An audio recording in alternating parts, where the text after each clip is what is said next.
క్రీస్తునందున్న ప్రియులకు ప్రేమతో వందనాలు తెలియజేయుచున్నాను. ఫిబ్రవరి నెల 25వ తేదీ 2024. ఈరోజు దేవుడు మనకు చేస్తున్న వాగ్దానం ఏమిటనగా, కీర్తనల గ్రంథము 29వ కీర్తన 11వ చరణం. యెహోవా తన ప్రజలకు బలమును అనుగ్రహించును, యెహోవా తన ప్రజలకు సమాధానము కలుగజేసి వారిని ఆశీర్వదించును. ఆమేన్. నా ప్రియమైన సహోదరి సహోదరులారా, మనం ఆరాధించే దేవుడు బలవంతుడైన దేవుడు, సమాధానకర్త.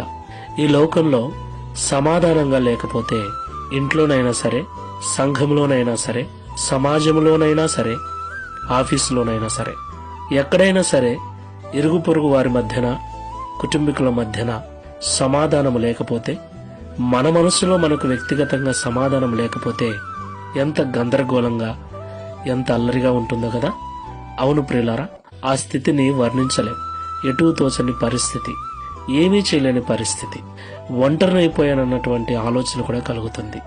అయితే దేవుడు తన ప్రజలకు సమాధానము కలగజేసి ఆశీర్వదిస్తానని వాగ్దానం చేస్తున్నాడు. అలాగే బలహీనంగా ఉన్న వారికి బలమును అనుగ్రహిస్తానని కూడా వాగ్దానం చేస్తున్నాడు.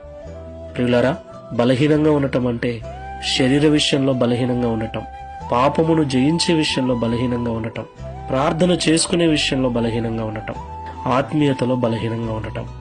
ఏ విధమైన బలహీనత అయినా సరే మనం ఆరాధించే దేవుడు బలమును అనుగ్రహించేవాడై ఉన్నాడు. విశ్వాసముతో, నమ్మకంతో, ప్రార్థనాపూర్వకంగా ఈ విశ్వాస యాత్రలో ముందుకెళ్దాం. ప్రార్థన చేసుకుందాం. బలవంతుడమైన తండ్రి, సమాధానకర్తమైన యేసయ్య, మీకు స్తోత్రాలు. బలహీనులను బలపరుస్తానని, అసమాధానంగా ఉన్న వారికి సమాధానం అనుగ్రహించి ఆశీర్వదిస్తానని మాతో మాట్లాడినందుకు వందనాలు.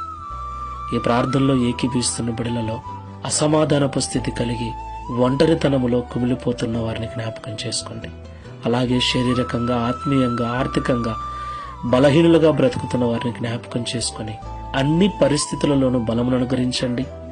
అందరితోనూ, అన్ని ప్రదేశాలలోనూ సమాధానం అనుగ్రహించి ఆశీర్వదించమని, తద్వారా ఈ దిన వాగ్దానమును మా అందరి జీవితంలో నెరవేర్చి మీ నామమును మహిమపరచుకొనమని యేసు నామములో ప్రార్థిస్తున్నాము తండ్రి.